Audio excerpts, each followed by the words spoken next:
em Ezequiel.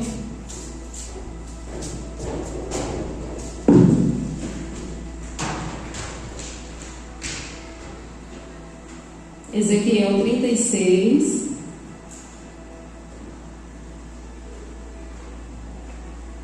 O 26 e o 27.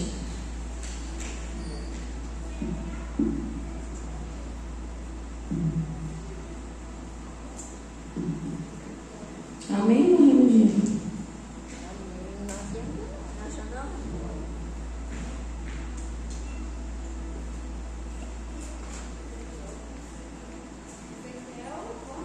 Ezequiel 36, 26 e 27.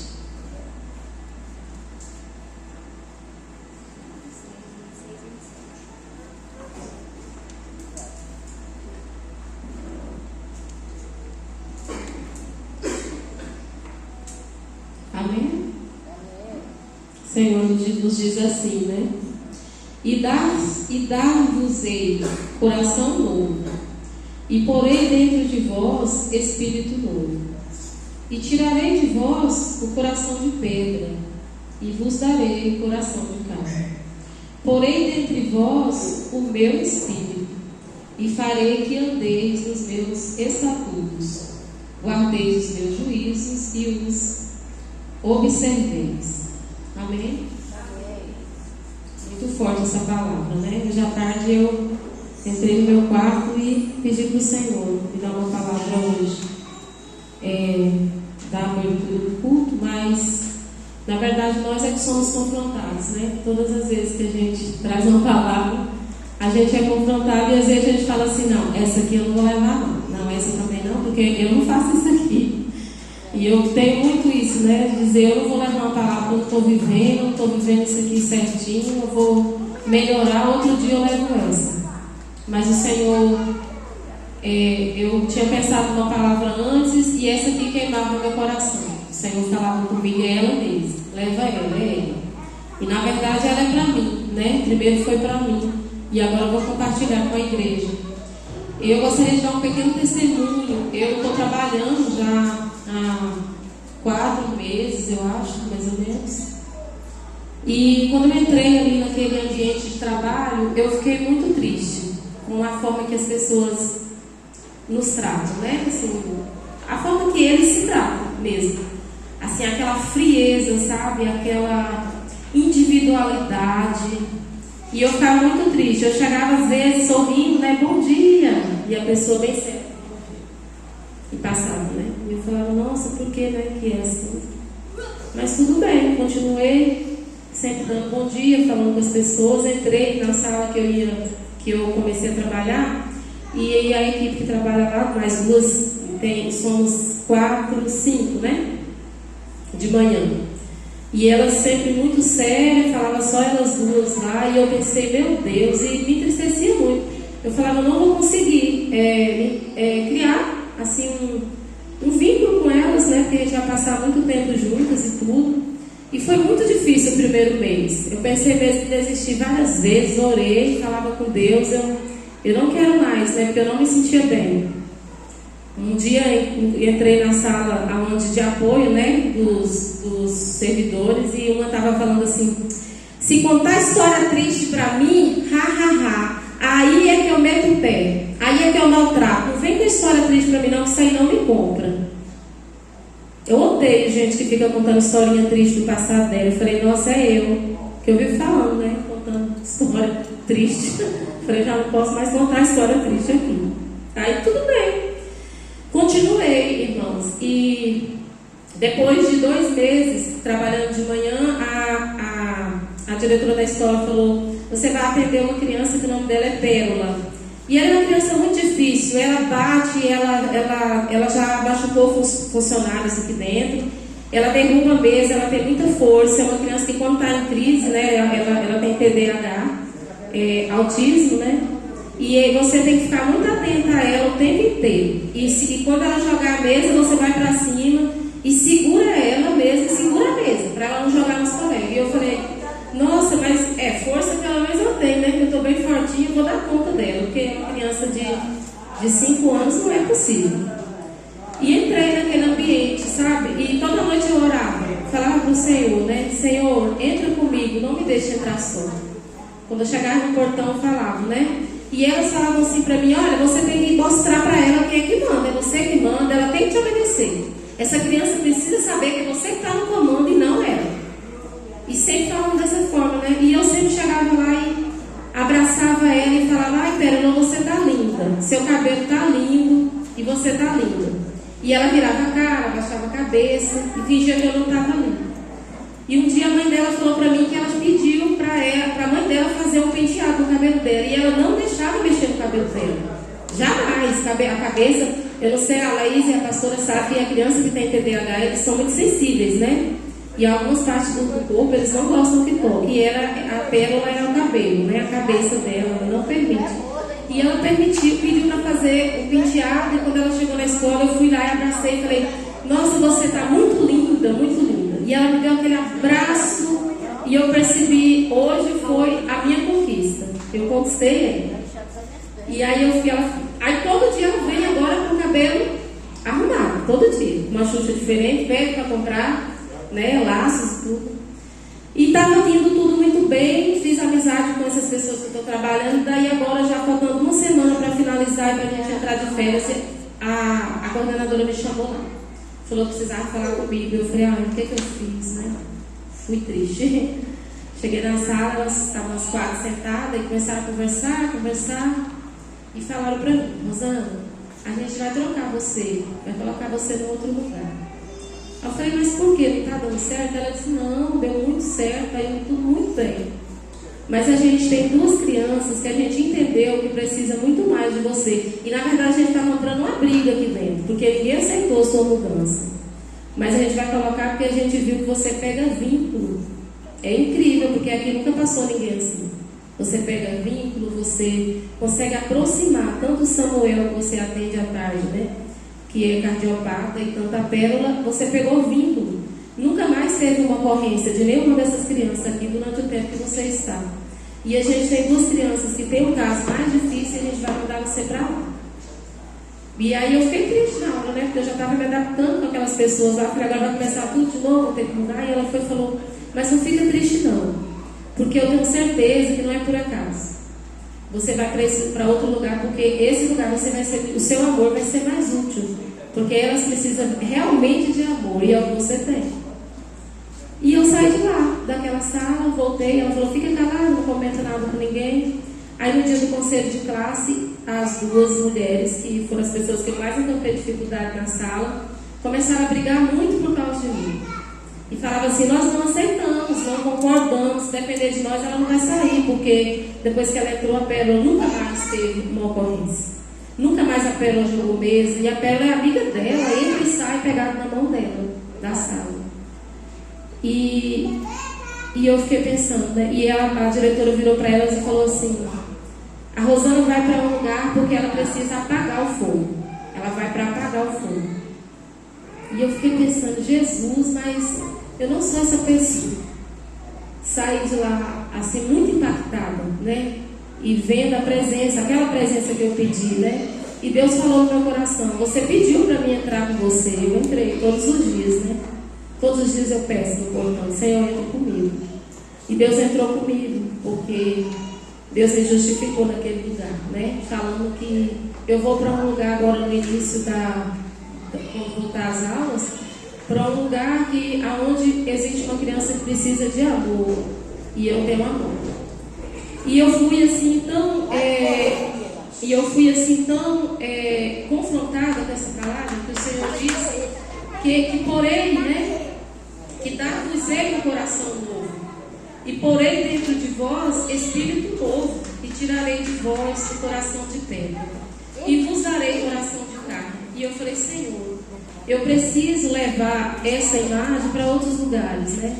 Não só para o meu local de trabalho. Às vezes no local de trabalho a gente dá licença, né? Bom dia, sempre sorrindo. E em casa, às vezes, a gente não quer, né? Viver esse lado, ser essa pessoa. Na verdade, não é fingimento, né? É buscar em Deus, porque é isso que Ele nos pede. Ele fala que já nos deu um coração novo, né? E a gente precisa pôr em prática esse amor, né? Dentro do nosso lar. E por que eu falo? Eu fui confrontada e eu não queria trazer, né? Porque dentro da nossa casa, muitas vezes a gente nunca é vista assim, né? Tanto é que quando as pessoas começaram a falar, eu me assustei. Falei, mas essa aí não sou eu. E é eu, sou eu, né? Lá. E eu preciso ser assim também com vocês, né? Que é a minha família em Cristo.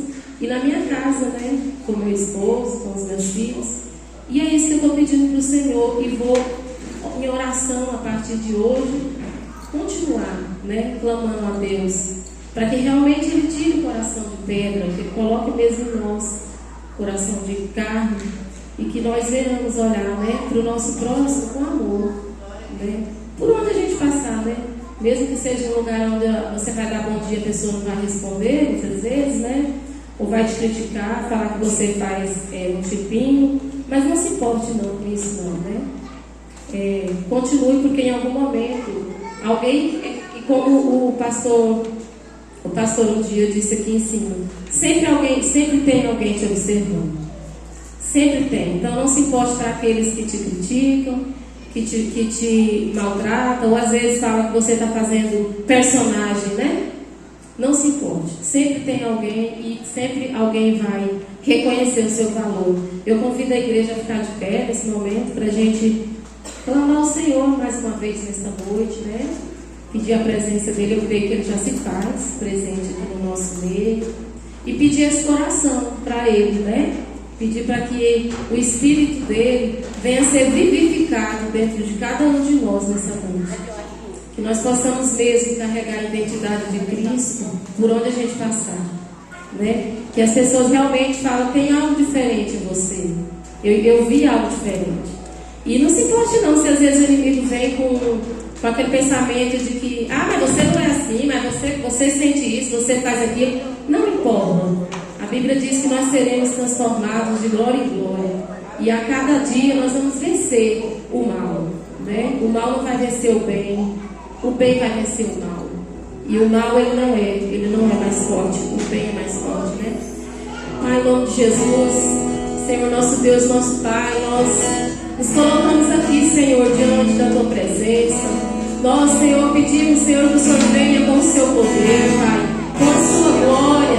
Que o Senhor venha tocar, Senhor, os nossos lábios, os nossos corações, Pai. Que nós venhamos ser cheios do Seu Espírito. Que nós venhamos ser vivificados nesta noite, Pai. Que nós venhamos ser inundados pelo Teu amor. Derrama do Teu amor, Senhor, no meu coração. Derrama do Teu amor, Senhor, no coração de cada irmão, Pai, que se faz presente aqui, ó Deus. Eu não sei, Pai, como os irmãos entraram aqui.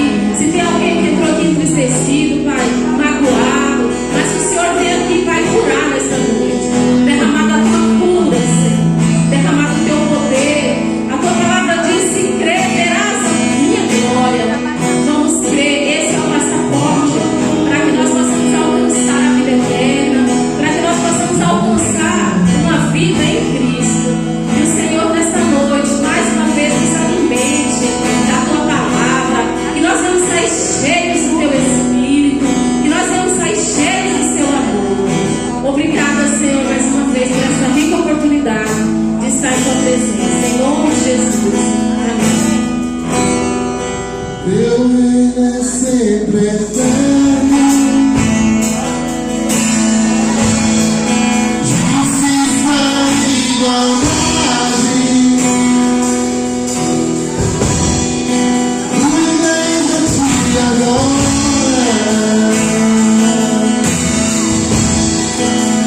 Tu reina aqui e agora.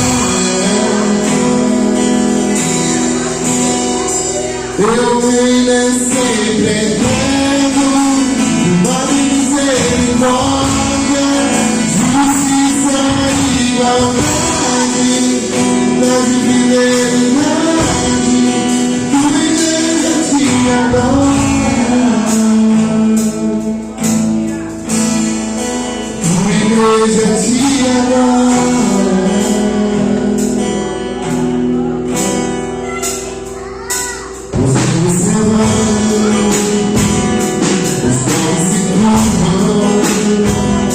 As mãos se abrem, as mãos se levantam.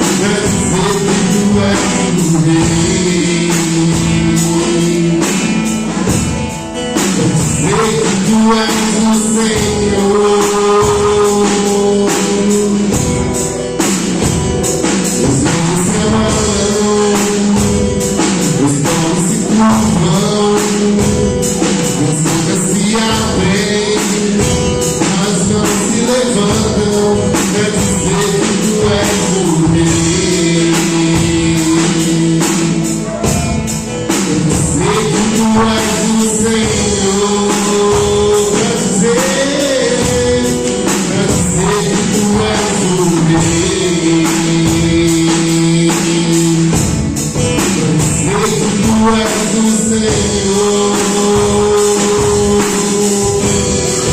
Teu reino é sempre eterno, permanecer em glória, justiça e igualdade, bondade e fidelidade, unidade te adora. A igreja te adora. Meu reino é sempre eterno, misericórdia, justiça e igualdade, bondade e fidelidade, unidade te adora. A igreja te adora. Teu reino é sempre eterno,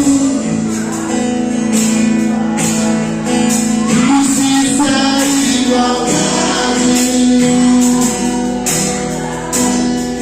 tua igreja te adora. Tua igreja te adora.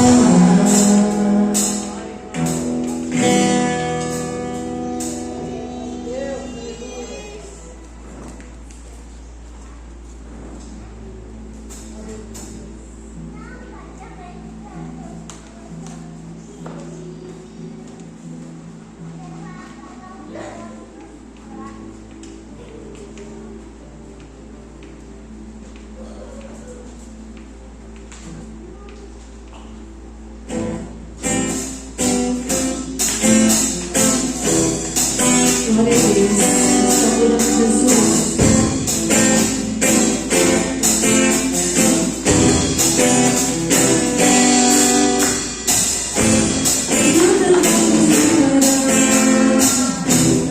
Mesmo se eu perdoar, teu amor não falha.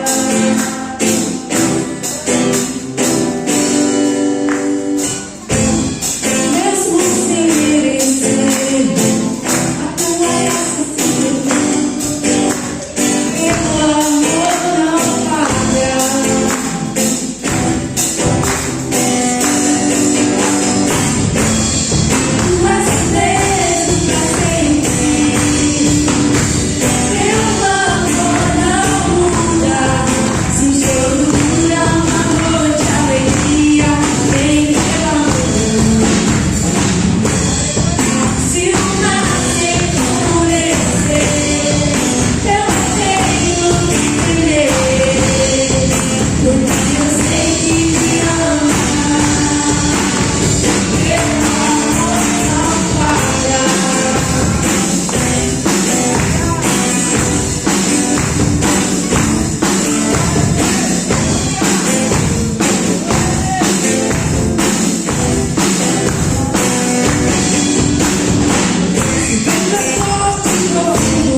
Amém? Boa noite. Como eu falei, boa noite. Todo dia eu chego, parece que eu sempre chego atrasado, né? Mas não é. Eu chego sempre na correria. Abre a sua Bíblia em. Esqueci até onde? Ali. Fala agora. 1 Timóteo 6.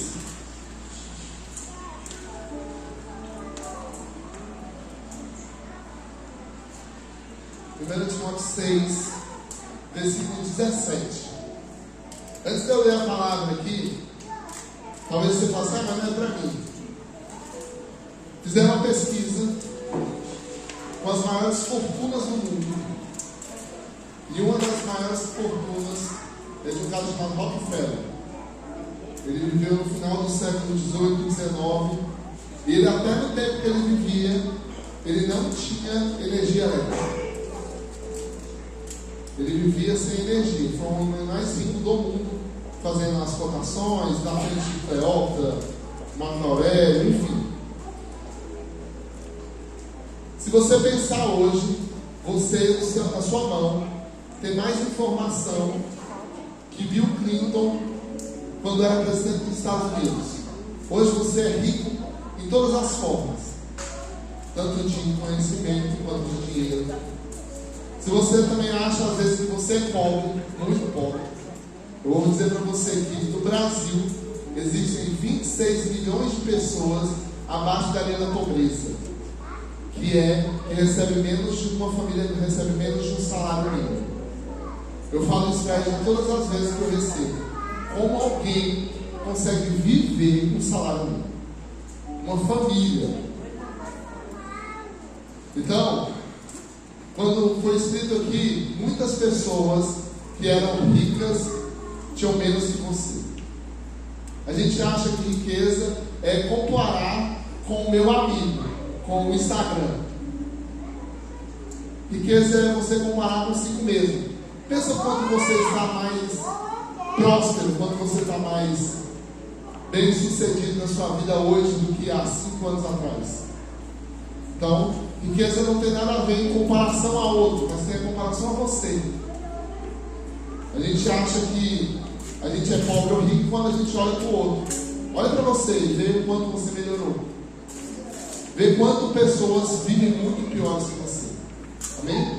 Ele vai falar assim, ó.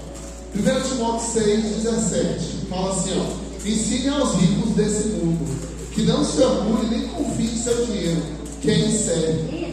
Sua confiança deve estar em Deus, que provê ricamente tudo de que necessitamos para a nossa satisfação. Diga-lhes que usem seu dinheiro para fazer o bem. Devem ser os ricos em boas obras e generosos com os necessitados, sempre prontos a repartir. Desse modo, acumularão tesouros para si, como um alicerce firme para o futuro, a fim de experimentarem a verdadeira vida. Então ela vai dizer que não existe fé sem obra. Essa semana a gente estava conversando sobre se você faz algo ruim, se Deus não te ama mais. Já pensou sobre isso? Quando você peca, você acha que Deus deixa de te amar? Quando você peca, você acha que quando você não vem para a igreja, Deus deixa de olhar para você? Deus te ama da mesma forma. O que muda é a nossa percepção em relação a Deus. Quando nós deixamos de fazer as coisas para Deus, é porque nós estamos basicamente repudiando a Deus. A palavra vai dizer que não existe fé sem obra. Se você não faz obra é porque você não tem fé que Deus pode fazer todas as coisas. A gente tem passado por momentos de achar que o que eu faço é o que me leva a Deus. é o que eu faço é que vai fazer Deus me amar mais ou menos. E não é. Você faz porque Deus já te ama. Nada que você faça vai te dar um passaporte especial para Deus te amar, ou mais ou menos. Mas você faz porque você já entendeu o que Deus fez por você. E isso faz uma diferença. E aí a gente conversando, eu e a Edna, e aí eu dei um exemplo de um diamante. Se uma pessoa que pega um diamante e não dá o valor devido àquele diamante, o diamante perdeu o seu valor? Ele continua tendo o valor do seu diamante. O valor depende de quem está olhando para ele. Se você tem olhado para Deus com amor, se você tem olhado para Deus como Ele é um Deus de fé que vai prover, se você tem olhado para Deus que Ele vai fazer acontecer na sua vida e que todas as coisas vão acontecer, vai acontecer. Porque Ele é um Deus poderoso. Deus não mudou. Agora, se você olha para Deus achando que você está errado, que você está culpado, que você não merece, é isso que você vai ter. Porque o valor de Deus não vai mudar, porque você não tem mudado o seu coração. Dízimo e oferta tem a ver com isso também. De você entender o que Deus já fez por você e o que Ele pode fazer, para você poder ofertar e abençoar a casa de Deus. Porque você já recebeu. O valor do diamante você reconhece. A igreja muitas das vezes tem faltado entender que Deus tem um valor para você. Eu queria que você pudesse ficar de pé para você ofertar. Quem vai ofertar, quem não vai. E a gente vai tocar uma moda, vai? E aí você está com a oportunidade. Vem?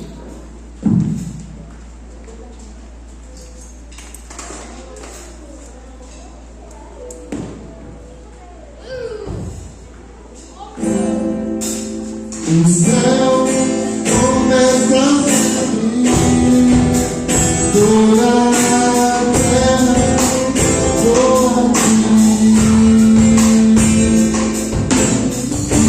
Isso veio nos iniciar.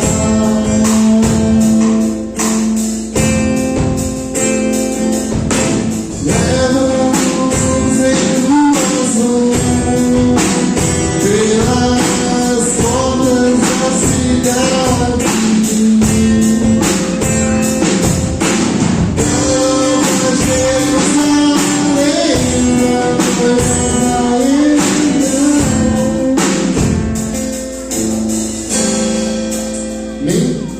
Senhor nosso Deus, obrigado pelo que o Senhor já tem feito nas nossas vidas.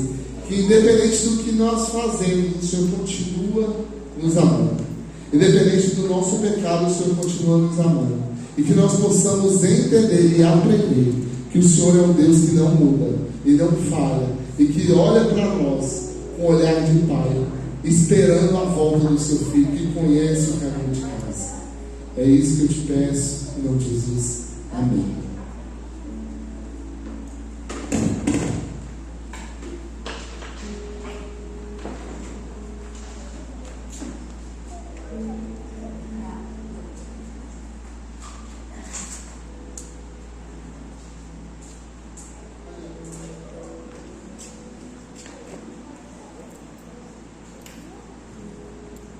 Graça e paz ao Senhor Jesus a todos, amém? Amém.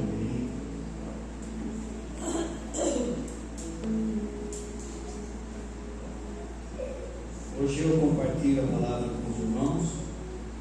Nós estamos falando sobre encontros.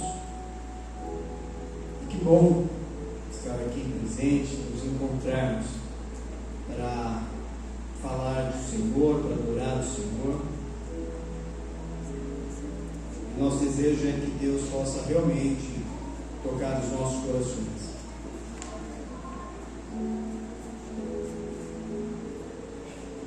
Quero te convidar você a abrir a sua Bíblia lá em Lucas, Evangelho de Lucas, capítulo de número 6.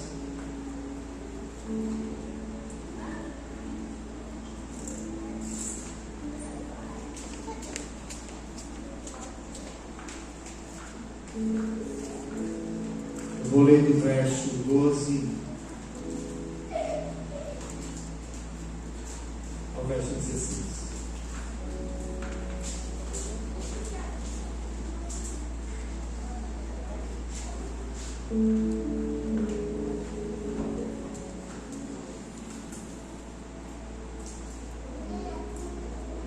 Você pode ficar acomodado no seu lugar mesmo, não precisa levantar, pode ficar sentadinho, nos seus dedos. E mesmo sentado, você pode inclinar a sua cabeça, a gente orar. O Senhor falar com você. Lucas 6, verso 12 ao verso 16, está escrito: naqueles dias, retirou-se para o monte a fim de orar, e passou a noite orando a Deus. E quando amanheceu, chamou a si os seus discípulos e escolheu 12 dentre eles, aos quais deu também o nome de apóstolos: Simão, a quem acrescentou o nome de Pedro, e André, seu irmão, Tiago e João, Filipe e Bartolomeu, Mateus e Tomé, Tiago, filho de Alfeu, e Simão, chamado Zelote, Judas, filho de Tiago, e Judas Iscariotes, que se tornou traidor. Pai, em nome de Jesus, dá-nos graça, Senhor, para falar da tua palavra. Que o teu Espírito Santo intervenha nessa hora, Senhor, no entendimento de quem ouve, na possibilidade daquele que fala, para que nós possamos ouvir uma voz que sai da sua boca, Senhor. Menos de nós e mais de ti. Que o teu Espírito tenha liberdade em nosso meio e abra o nosso entendimento nesta noite. Em nome de Jesus. Amém. Amém. Nós estamos falando de encontro. E a gente inicia dizendo aos irmãos que nem todos os encontros com Jesus foram bem-sucedidos. Houve encontros que não foram muito bons. E aí nós já aprendemos que nem todos que se encontram com Jesus terminam bem.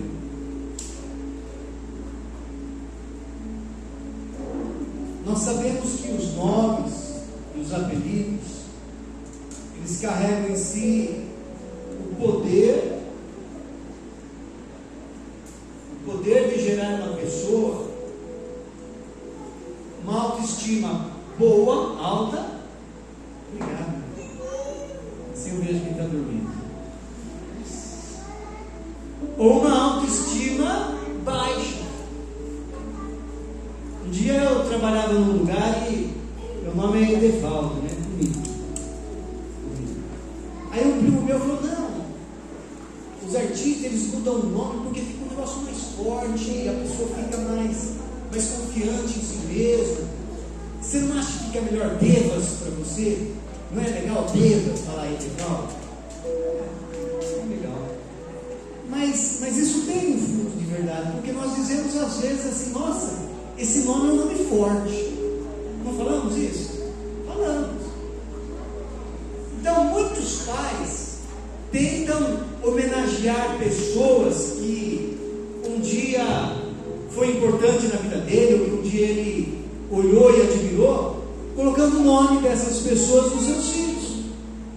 Ou até porque um dia ouviu um nome, gostou daquele nome, e aí ele pensa com ele mesmo: nossa, o dia que eu tiver um filho, se for homem, vai chamar isso, e se for mulher, vai se chamar assim. E uma das grandes fontes de nome, principalmente para os homens, é a palavra de Deus. Nós não podemos negar isso, é a palavra de Deus. E sobretudo esse texto que nós lemos aqui agora em Lucas, que vem citando o nome dos 12 apóstolos. Tanto é que quem não conhece o Lucas? Bíblia. Quem não conhece o Pedro? Quem não conhece o João? Quem não conhece o Mateus? Tiago, Levi e tantos outros nomes que a gente vê que foram tirados, né? Os pais foram inspirados pela palavra de Deus. Mas uma pergunta que eu faria à igreja, uma pergunta que nós fazemos para nós mesmos: alguém já viu algum Judas por aí? Alguém conhece algum Judas aqui? Uma pessoa chamada Judas? Não, né? Dificilmente nós vamos ver alguém chamado Judas. E isso acontece porque é proibido você colocar um nome num filho onde vai expor essa pessoa, essa criança, a uma situação vexatória. Então o nome Judas, nos países cristãos, é quase proibido. Ouvi casos de um pai que queria colocar o nome do filho de Judas Tadeu. Você viu que na lista que nós vemos aqui tem 2 Judas? Tem 2 Judas. O último, aquele que traiu Jesus, mas tem um antes dele. Acho que é filho de... Deixa eu ver aqui. Judas, filho de Tiago. Esse Judas, filho de Tiago,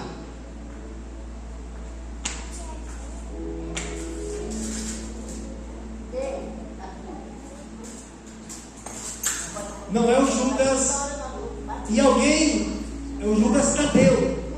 Alguém fala, Judas Tadeu, é esse. E um dia um pai aqui no Brasil quis colocar o nome do filho de Judas Tadeu, em homenagem ao padroeiro do time de futebol dele, que era Judas Tadeu. Ele falou, quero colocar o meu filho de Judas Tadeu. Não pode. Você não pode, porque você vai expor essa criança a uma posição vexatória quando ela crescer na escola. E foi proibido. Assim, eles tentam por lei deixar a maior liberdade possível, mas tem situação que não tem jeito, é proibido. E a gente não vê o nome de Judas. E isso tudo porque foi Judas quem traiu Jesus. E quando eu falo para a igreja que muitos que encontraram Jesus não tiveram a felicidade, não tiveram um fim de alegria, um fim de sucesso, um fim vencedor. Ao contrário, tiveram um fim de derrota. E não é só Judas Iscariotes. Se a gente começar a buscar na palavra, na mente, Pilatos teve um encontro com Jesus. E ele que poderia fazer algo para Jesus, lavou as mãos. Houve um ladrão lá na cruz que também teve um encontro com Jesus. Um agradou, alcançou o coração de Jesus. O outro colocou seu orgulho e teve um encontro que não teve sucesso. E quando nós lemos aqui os versos de 12 a 16, o 12 fala assim: naqueles dias retirou-se para um monte a fim de orar, e passou a noite orando a Deus. Jesus, ele se retirou, foi para o monte orar, e ele passou a noite inteira orando. E muito provável Jesus estivesse em Jesus. E no verso 13 fala: e quando amanheceu, chamou assim os seus discípulos, escolheu 12 dentre eles, os quais deu também o nome de apóstolos. Jesus orou uma noite inteira, Jesus estava de jejum. E no dia seguinte ele vai escolher os 12 apóstolos. E ele escolhe Judas. E aí tem uma pergunta que cabe aqui também, que as pessoas falam: se Deus sabia que Adão e Eva iam comer o fruto, por que Deus colocou a árvore lá? Não tem essa pergunta que todo mundo faz pra gente isso? Ou a gente mesmo às vezes questiona? Que Jesus sabia que ia morrer, Jesus sabia. Mas Jesus sabia quem é que iria o trair? E a resposta é sim, Jesus sabia. E ainda tendo orado, ainda sabendo quem o trairia, ele escolheu. E como nós sabemos que Jesus sabia? Lá em Mateus 26, 23, está escrito assim: e ele respondeu, Jesus: o que mete comigo a mão no prato, esse me trairá. Jesus já sabia quem trairia. Mas a segunda pergunta que surge é: se Jesus orou a noite toda, se Jesus sabia que Judas o trairia, por que ele escolheu Judas para ser o seu apóstolo? E a resposta está na Bíblia. Nós vamos encontrar a resposta para essa pergunta. Se Jesus sabia que Judas ia trair, se Jesus orou a noite toda, por que Jesus escolheu Judas? João 13, 18 fala assim: Jesus estava orando e ele fala assim: não falo de todos vós, eu bem sei os que tenho escolhido, mas para que se cumpra a Escritura, o que come o pão comigo levantou contra mim o seu calcanhar. Para que se cumpra a Escritura. João 17, 12, Jesus orando ao Pai: quando eu estava com eles, guardava-os no teu nome, que me deste, e protegi-os, e nenhum deles se perdeu, exceto o filho da perdição, para que se cumprisse a Escritura. Atos 1,16, Pedro que fala: irmãos, convinha que se cumprisse a Escritura que o Espírito Santo proferiu anteriormente por boca de Davi acerca de Judas, que foi guia daqueles que prenderam a Jesus. Por que Jesus, mesmo tendo orado, escolheu Judas como apóstolo que o trairia? Porque as Escrituras precisavam ser cumpridas. Estava escrito. E quais eram as profecias que Jesus seria traído? Salmo 41, verso 9 fala assim: Salmos 41, escrito por Davi, 1000 anos mais ou menos antes de Jesus nascer. Até o meu amigo íntimo, em quem eu confiava, que comia do meu pão, levantou contra mim o calcanhar. Deixa eu falar aqui para vocês. A história de Judas, ela é muito conhecida por todos nós, até porque culturalmente nós fomos ensinados, até quem não lê a Bíblia, até quem não gosta de igreja, culturalmente nós fomos ensinados quem era Judas. Judas é aquele que traiu Jesus. Judas é aquele boneco de pano que as pessoas fazem, enchem de palha, e naqueles dias da Páscoa malha o Judas, põe fogo no Judas, e culturalmente todos sabem quem é Judas. Eu não sei se eu precisaria discorrer aqui como foi que Judas traiu Jesus, mas a Bíblia vai nos contar que estava próximo à Páscoa, e Jesus pede para os seus discípulos arrumarem o cenáculo para que eles comessem a Páscoa. E nesse momento, Judas sai a fim de trair Jesus. E ele negocia com os sacerdotes. E quando chega a ceia da Páscoa, aquela ceia que Jesus muda a aliança, ele pega o pão e fala: este é o meu corpo que é partido por vós, comei todas as vezes em memória de mim. beba o cálice, fala, esse é o cálice do meu sangue, o sangue da nova aliança. É nesse momento que Jesus fala, olha, nós estamos aqui reunidos, e no meio de vós é um diabo que vai me trair. E perguntam para Jesus, todos preocupados, mestre sou eu, mestre sou eu. E lá em Mateus, quando Judas chega diante de Jesus, mas antes Jesus fala, não, olha, aquele que eu der um bocado molhado, um pedaço de pão molhado no meu prato, esse é o que vai me trair. E Jesus é verdade para Judas. E Judas pergunta para Jesus, mestre, acaso sou eu que vou te trair? Judas, tu disseste. Existem algumas versões que falam assim, é você que vai me trair. Mas estava profetizado. Salmo 41:9 já falava isso. Olha o detalhe. Até o meu amigo íntimo andava junto, era íntimo de Jesus, Judas. Tão íntimo que ele cuidava da bolsa de dinheiro. Ele era o tesoureiro dos discípulos, em quem eu confiava, que comia do meu pão. Foi nessa ceia, comendo do pão, levantou contra mim o calcanhar.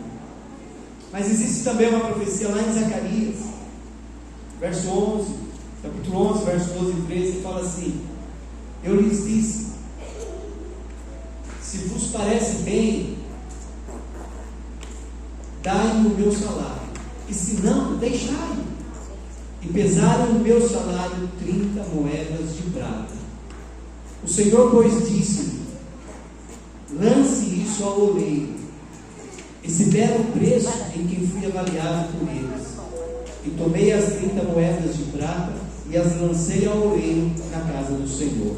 Essa profecia está em Zacarias, capítulo 11, verso 12 e o verso 13. Você percebe a quem cabe essa fala? Eu vou ler novamente, mas tenta você entender a quem cabe essa fala. Eu lhes disse, se vos parece bem, dai-me o meu salário, se não, deixai-me. E pesaram o meu salário 30 moedas de prata. O Senhor, pois, disse, lança isso ao oleiro, esse belo preço, isso é uma ironia, esse belo preço que fui avaliado por eles. E tomei as 30 moedas de prata e as lancei ao oleiro na casa do Senhor. Essa é a palavra de Judas. É Judas que vendeu Jesus, que fala, dai o meu salário, dai aquilo que me é devido. Se vocês não for nada, então deixe ele. E me passaram 30 moedas de prata. Esse era o preço de um escravo. 30 moedas de prata. Judas havia andado com Jesus. Judas viu milagres de Jesus, ouviu as palavras de vida de Jesus. Judas expulsou demônios. Eu acho que se havia louvores naquela época, eu não sei, a Bíblia não vi nada, mas tinha, porque os salmos falam exatamente de cânticos. Judas louvou junto com Jesus.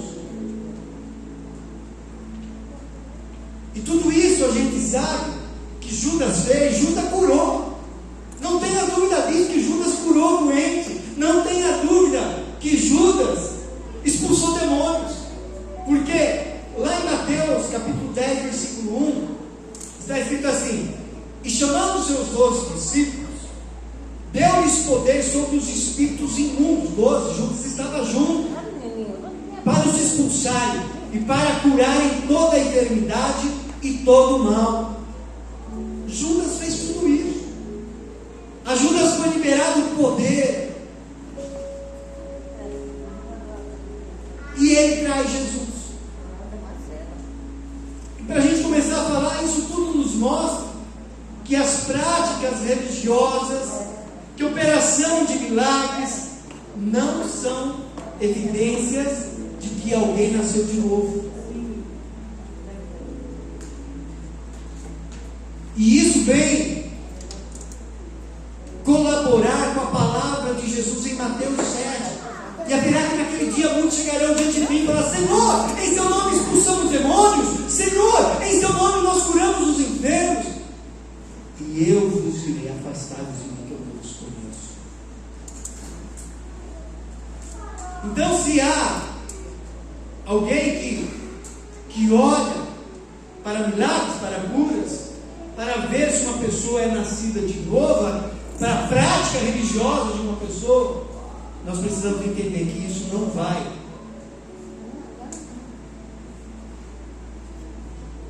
ser uma evidência de que aquela pessoa nasceu novamente. Agora, o que nós aprendemos com Judas? O que nós aprendemos com toda essa situação de Judas? E a Bíblia fala que depois que Jesus estava ali na ceia, enceada, Judas se retirou e Jesus foi para o Getsemane, prensa de azeitonas. Jesus foi prensado ali onde ele escoou gotas de sangue. E quando Jesus está ali junto com os seus discípulos, Jesus já havia orado, aí ele vê uma multidão chegando com tochas, com porretes na mão. E Judas havia combinado um sinal, e o sinal era: olha, aquele a qual eu beijar, vocês prendem ele. E foi assim que aconteceu. Judas chegou e disse: mestre, eu beijo Jesus. E aí Jesus foi preso e se desenrolou tudo. Então, nós podemos ver que Jesus estava caminhando para a cruz. Jesus nunca fugiu do caminho da cruz. Ele estava caminhando para a cruz. E o que nós podemos aprender com essa história de Judas? Primeiro, Judas teve acesso à comunidade de Jesus, mas não acessou o coração do Senhor. Judas comeu no prato, Judas esteve junto com os apóstolos, Judas andou junto, participou, ele teve acesso a toda aquela comunidade do Senhor Jesus, do social de Jesus, mas Judas não conseguiu acessar o coração de Jesus. Toda aproximação que nós fazemos em relação a Jesus deve ser com o objetivo de tocar o coração de Jesus. Judas se aproximou do Filho de Deus, é isso que eu quero falar aqui para a igreja. Judas se aproximou do Filho de Deus com interesses próprios, particulares, que não era o interesse do reino, eram interesses pessoais, não era o interesse de Cristo. E o Eli quase leu aqui hoje uma palavra que, quando eu vejo essa aproximação de Judas, porque a Bíblia vai dizer que Judas era ladrão, que ele tirava o dinheiro da bolsa. Judas estava preocupado com riqueza. E quantas pessoas se chegam diante de Jesus porque querem prosperar, porque querem crescer, porque querem ser ricos, porque querem ser famosos, porque querem, enfim, projetos que não é um projeto do reino de Deus. Querem ser ricos, querem ser lindos, querem ser afamados, mas esse não é o projeto de Deus. São coisas temporais, coisas passageiras. O projeto do reino de Deus, o projeto de Cristo Jesus é eterno, é vida eterna. E aí eu consigo concluir que Jesus não está preocupado se nós vamos ficar ricos ou não. Não é o objetivo de Jesus falar: eu quero que o Eli fique rico. E ele ia lendo hoje aqui em 1 Timóteo, capítulo 6, não é isso? Você ia ler? Eu devo ter aqui pela frente alguma coisa que vai falar sobre as riquezas. E Judas estava interessado em dinheiro, Judas estava interessado em libertação da nação. Então, quando nós nos aproximarmos de Jesus, nós precisamos nos aproximarmos com o intuito, com a intenção de tocar o coração de Jesus, porque o propósito de Jesus é forjar em nós o coração, a identidade, o caráter do homem do céu, de um homem, da mulher, do reino, cidadão do céu. E Judas não conseguiu tocar o coração, ele não acessou o coração de Jesus. Acessou o prato, mas não o coração. A segunda questão que nós aprendemos: primeiro, quando nos aproximarmos de Jesus, nós precisamos nos aproximar com o objetivo de tocar o coração de Cristo. O propósito de Cristo forjar em nós caráter de cidadão do céu. Amém? Amém? A segunda coisa que nós podemos ver é que Judas usou a expressão do amor para ferir.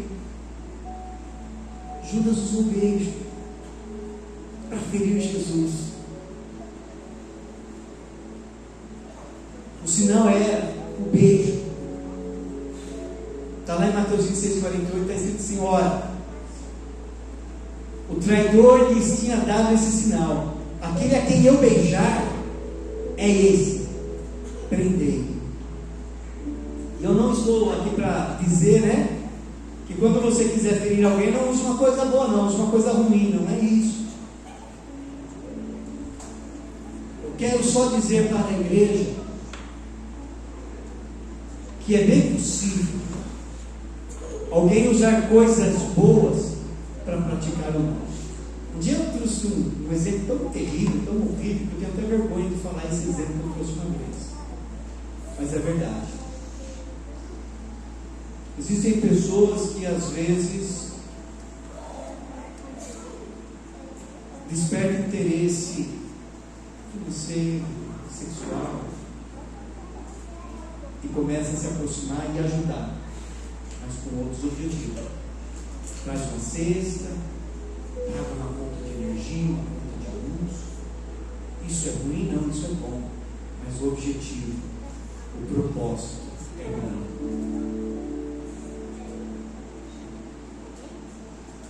E é bem possível que alguém use essas coisas boas para praticar o mal. Eu dou um exemplo aqui primeiro. Uma profecia que te informa que tua esposa não é escolhida de Deus para você, ou vice-versa. A profecia é coisa boa, a palavra de Deus é coisa boa, mas quando ela é lançada, eu já ouvi casos desses, não se assustem não, de alguém se levantar como profeta e falar: olha, Deus manda eu te dizer que esse aqui não é o marido ou a esposa que ele te deu. O marido ou a esposa que ele te deu é aquele ali, ó. Aconteceu aqui em Palmas, gente. Aqui em Palmas. Usar coisas boas para praticar o mal, para prejudicar o terceiro.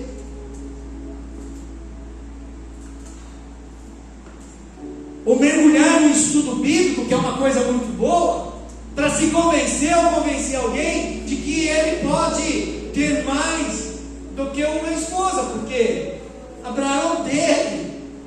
Deus não se incomoda com a pessoa, mergulha no estudo. É bom estudar a palavra de Deus, mas para se convencer de alguma conveniência para si mesmo, que não é bíblico.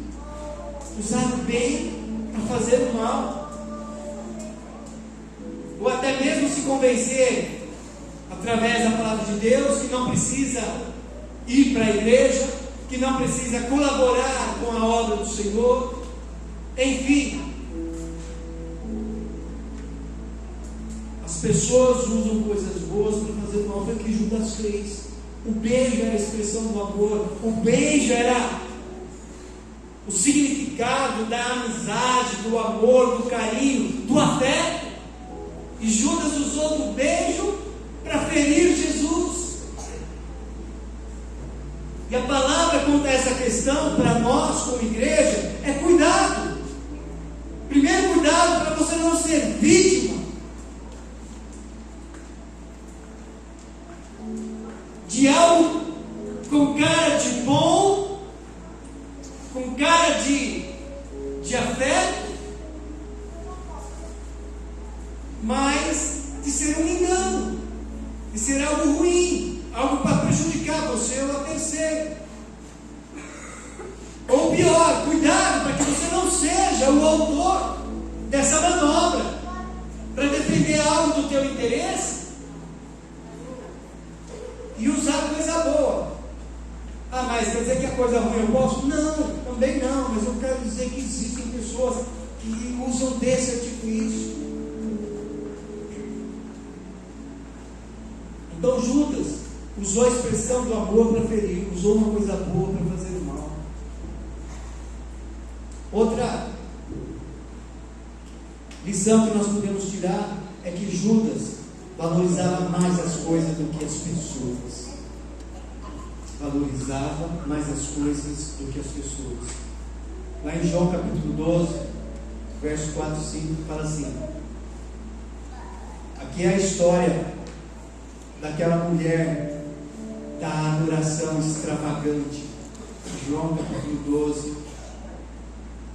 Muito provável é Maria, irmã de Marta e de Lázaro, que estava comemorando uma coisinha simples.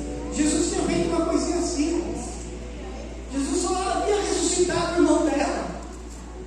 E Jesus, eles deram um almoço, e Jesus era o convidado. E Maria, ela entra de uma maneira desesperada para adorar aquele homem que havia ressuscitado seu irmão. Esses dias eu falei, daria tudo para ter meu pai conversando com alguém que o filho matou o pai para ficar com a herança. Eu falei, puxa, eu daria tudo que eu tenho para ter meu pai hoje aqui. E essa mulher, ela viu isso, ela teve um coração de gratidão, e quando ela viu Jesus ali, ela entrou. A Bíblia fala com um vaso de alabastro. O vaso não tinha tampa, ele carregava um perfume de muito dinheiro, e ela quebra esse vaso e derrama aquele perfume sobre Jesus. E a Bíblia vai falar que Judas, ele chama a atenção, mas um dos seus discípulos, Judas Iscariotes, que mais tarde iria traí-lo, fez uma objeção: porque esse perfume não foi vendido em dinheiro dado aos pobres? Seriam 300 denários. Você acha que ele estava preocupado com os pobres? Não, de maneira nenhuma. A Bíblia fala, não estava preocupado com o pobre, porque ele tirava dinheiro da bolsa. Então, Judas, ele não valorizou a pessoa de Cristo, que foi ungido. E Jesus fala: deixar essa mulher, deixar ela, porque ela está me ungindo para o meu sepultamento, e os pobres sempre haverão no meio de vocês. Mas Judas, ele valorizou muito mais o perfume, muito mais o dinheiro do que o próprio Jesus. E esse é um dos poucos momentos de adoração que a gente vê o coração grato dessa mulher, que despejou sobre Jesus o que ela tinha de mais valioso. Judas foi infeliz ao reprimir-a, e Jesus o advertiu. E é muito fácil a gente olhar para a história e falar: puxa, como Judas valorizou mais as coisas do que a Cristo. E quantas vezes, igreja, nós não fazemos isso? Talvez coisas pequenas, embora ele tenha falado aqui hoje, é verdade, Deus não vai nos amar menos porque pecamos, ou porque deixamos de vir à igreja, ou porque não dizimamos. Deus não vai nos amar menos por isso, mas nós teremos uma percepção de que nós não somos amados, e nós só agimos dessa maneira porque nós estamos nos distanciando de Deus. E às vezes nós valorizamos mais as coisas do que a comunhão com Cristo. Às vezes nós valorizamos mais algumas horas de recreação, enfim. Precisamos valorizar mais pessoas, mais irmãos, do que as coisas do mundo. É isso que a gente acaba aprendendo com a atitude de Judas. E para falar disso, Judas preferia as riquezas, né? Primeiro porque ele era ladrão. Então, quer dizer, ele estava ali junto, andando, tomando da bolsa.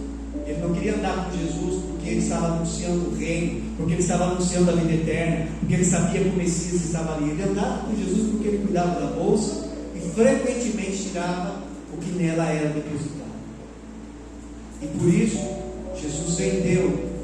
Judas vendeu Jesus por 30 moedas. 1 Timóteo 6, 9 e 10. E aí sim ele: ora, os que querem ficar ricos caem em tentação e cilada, e em muitas concupiscências insensatas e perniciosas, as quais afogam os homens na ruína e perdição. Porque o amor do dinheiro é a raiz de todos os males. E alguns nessa cobiça se desviaram da fé e a si mesmo se atormentaram com muitas dores. E aqui cabe um parênteses para nós. Nós precisamos trabalhar, nós precisamos lutar sim pelo conforto, pelo dinheiro. E está falando aqui esse amor incontrolável do dinheiro, que nos faz afastar da comunhão, que nos faz nos afastar de Cristo, ou que nos faz esquecer do propósito de Deus da vida eterna. Porque o dinheiro dá acesso às coisas, mas a fidelidade a Jesus dá acesso ao coração de Deus. Alguns preferem o dinheiro em detrimento da comunhão. Então fica aqui cuidado com a riqueza. Eu também quero ter conforto, também quero ter uma tranquilidade financeira. Mas se isso atrapalhar a sua vida espiritual, cuidado. Já estou terminando, igreja. Quem não sabe quem é Jesus, vende Jesus por qualquer coisa que lhe agrade. Judas não enxergou em Jesus o Messias. Judas não enxergou em Jesus o Filho de Deus. E ele vendeu Jesus por 30 moedas de prata. 10% do que aquela mulher havia derramado aos pés de Jesus, que eram presentes, avaliados por ele mesmo.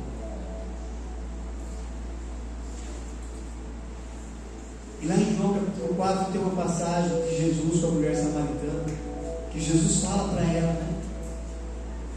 Mulher, dá-me de beber. Como pode, tu sendo judeu, pedir a mim que sou mulher samaritana, dá-me de beber? E Jesus fala: se tu soubesse quem é que te pede, tu lhe pedirias e ele te daria água viva. Judas não sabia quem era Jesus. Se tu soubesse quem é o que te pede, tu lhe pedirias. Judas não teve um encontro real com Jesus. Ele não acreditava que ele era o Messias. Andou tão perto de Jesus, viu tantas coisas, mas seu coração estava petrificado. E eu hoje meditei sobre o coração de Judas. Se você pegar o coração de Judas e trazer para a parábola do semeador, e que bom que a gente falou sobre as parábolas, eu falei do semeador aqui também, né? Da semente. A semente que caiu no coração de Judas foi a semente lançada pelo próprio Cristo. Jesus era o agricultor, e Jesus fala da semente que cai, uma em terras pisadas, que vem a ave e rouba. Esse era o coração de Judas, não é verdade? Porque a palavra que foi pregada, a palavra que foi ensinada por Jesus, Satanás veio e roubou.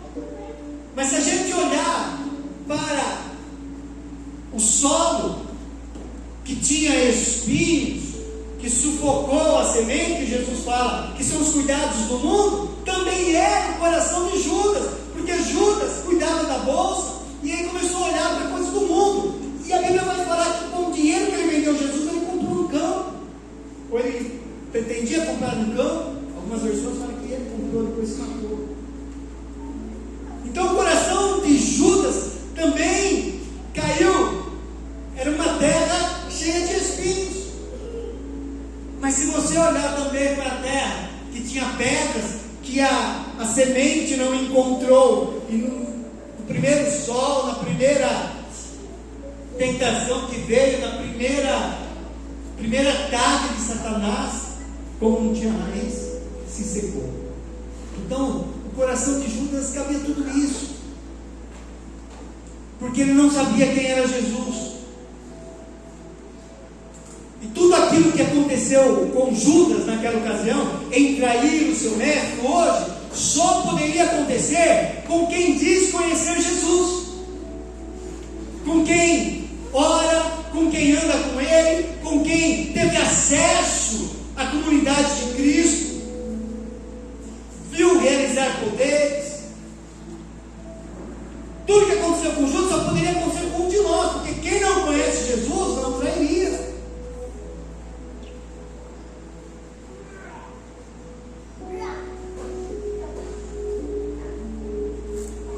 Eu quero fechar aqui. Quando nós vamos ver Judas traindo Jesus, e que foi por beijo, Judas deixou de ser amigo de Jesus, porque ele chega diante de Jesus para dar o beijo, e lá em Mateus, verso 49 do capítulo 26, vai falar assim: e logo aproximando-se de Jesus, disse: eu te saúdo, Rabi, e beijou. Eu te saúdo, mestre, e beijou.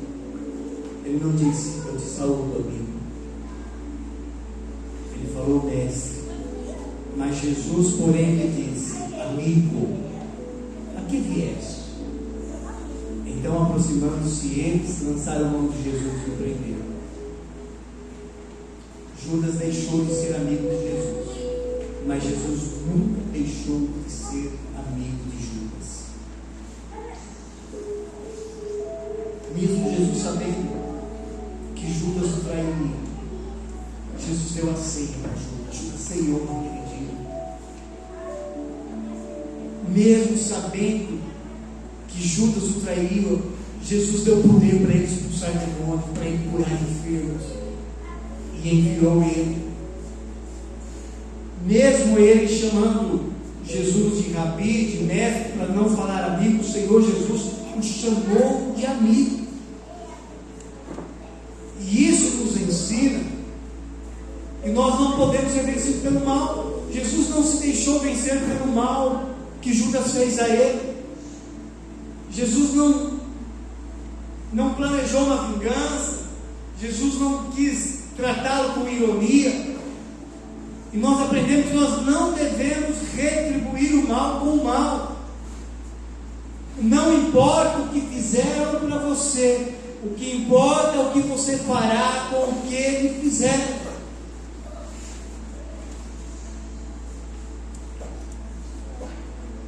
O que fizeram está feito. Agora, o que você vai fazer com o que fizeram? Vai se vingar? Vai maltratar? Vai denunciar? Vai prejudicar? Vai destruir? E é isso que a palavra de Deus nos ensina quando a gente vai ler a palavra. São tantos textos. 1 Pedro 2,5 fala assim: porque que glória será essa, se pecando sois esbofeteados e sofreis? Mas se fazendo bem sois afligidos e sofreis, isso é agradável a Deus. Alguém que prejudica, você não tem culpa de nada, você suporta. Isso agrada a Deus. 1 Pedro 3,9: não tornando mal por mal, injúria por injúria, antes pelo contrário, bendizendo, sabendo que para isso fosse chamado, para que por herança alcanceis a bênção. Não troque o mal pelo mal. Lucas 6,27, o próprio Cristo fala assim: digo-vos, porém, a vós outros que me ouves, amai os vossos inimigos, a ninguém torneis mal por mal, procurai as coisas honestas perante todos os homens. Está lá em Romanos 12,17.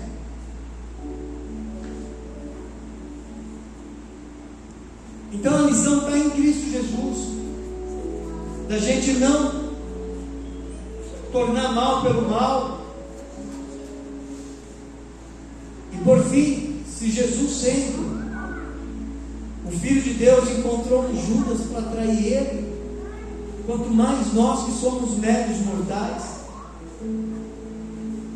E é fato que nós podemos encontrar Judas na nossa caminhada, mas eram 12 apóstolos, e dos 12 um traiu, sobraram 11. E é muito possível que às vezes a gente encontra alguém aqui dentro do ambiente, fala, lá tem o Judas, eu estou indo embora, tá? Tem o Judas, mas aqui tem o Mateus, aqui tem o João, aqui tem o Tiago, aqui tem Pedro, que compensa, que vale a pena você continuar, você ficar. Porque o Judas era um, havia 11 ainda. E quanto ao que Judas fez, nós precisamos lembrar aquilo que o Senhor Jesus disse. Em verdade, o Filho do Homem vai, como acerca dele está escrito, mas ai daquele homem por quem o Filho do Homem é traído. Bom seria para esse homem se não houvera nascido. Jesus está falando isso de Judas. Eu tenho que morrer, eu tenho que ser traído, eu tenho que ir para a cruz. Mas ai daqueles pelo qual esse ano vier.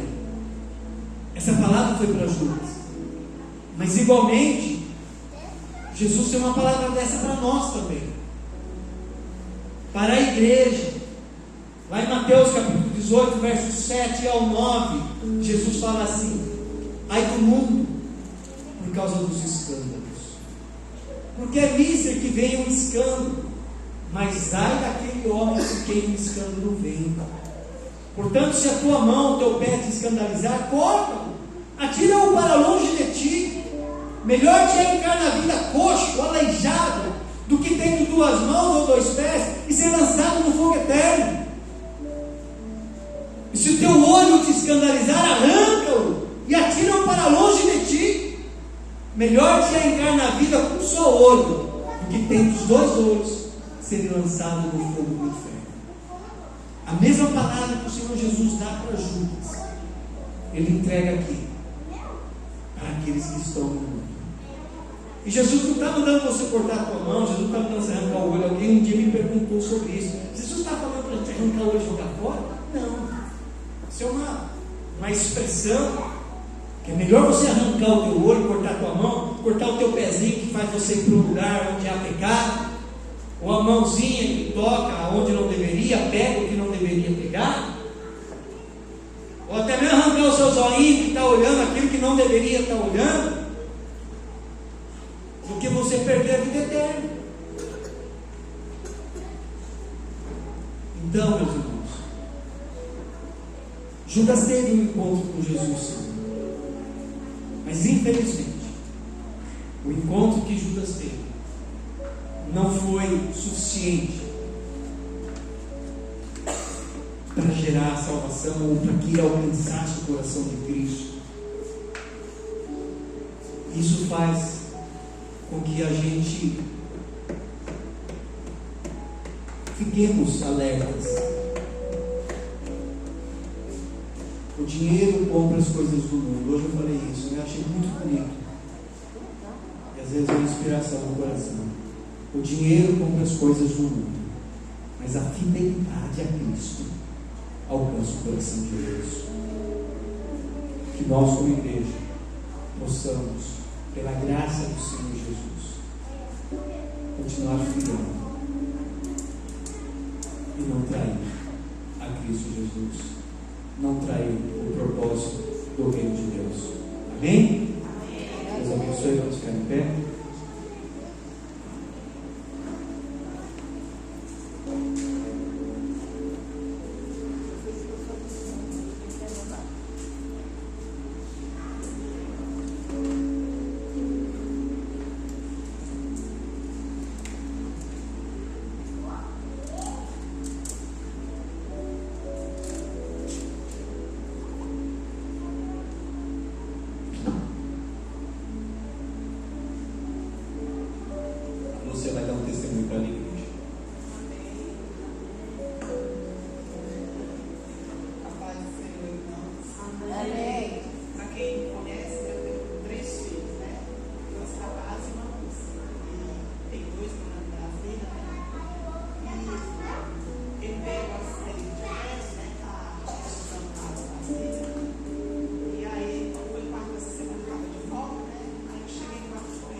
mensagem para ele, cobrando que eu estou precisando. Eu falei, meu filho, mas ele não está trabalhando. Ele falou assim, mamãe, mas no mês de agosto eu só vou ter R$500. Eu falei, não tá bom? Não vai dar para você pagar o seu aluguel? Ele, não, mamãe, mas eu tenho meu cartão de crédito. Eu falei, filho, tem coisas que às vezes Deus nos surpreende. Aí eu fui deitar quarta-feira com aquilo doendo. Eu falei, meu Deus, o Gabriel cobrou o Eduardo, gente. Ele não está trabalhando. Eu tenho certeza que se ele estivesse trabalhando, ele já tinha pago ele, né? Que ele é correto, é o da igreja. E eu fui deitar com aquilo queimando meu coração. Eu falei, não, mas se na sexta-feira eu vou fazer o extra, eu estava aguardando, né? Eu vou pegar esse dinheiro e vou passar para o Gabriel. E só comigo, né? E deitei. Aí quando foi na quinta-feira eu estava de bobeira. Aí quando foi 10 horas da manhã o celular toca. Um desconhecido. Eu falei, vou nem atender, que eu não conheço. Mas não vou atender. Aí a pessoa falou assim, Lúcia, é que eu estou sabendo que você está de folga. Você pode me dar uma mão aqui? Aí eu falei, nossa, mas já 10 horas da manhã. Eu falei, não, tudo bem. Aí eu liguei pro Tião, né? Falei, bem, você me pega aqui e deixa eu na JK. A pessoa me ligou. Aí quando eu cheguei em casa, eu falei assim, Gabriel, liga, manda mensagem pro Eduardo, meu filho, dispensa esse dinheiro, eu vou te passar o dinheiro. Mamãe, mas ele está me devendo. Eu falei, Gabriel, eu vou te dar o dinheiro, você não vai ficar no prejuízo, meu filho. Eu falei assim, Gabriel, assim, Deus é muito bom em nossas vidas. E eu fui deitar, falei pro Senhor, se eu for fazer um extra, eu vou dar esse dinheiro pro Gabriel, porque assim, é o primeiro estágio dele, né, tá todo preocupado com as contas. Eu falei, não, meu filho, mas tem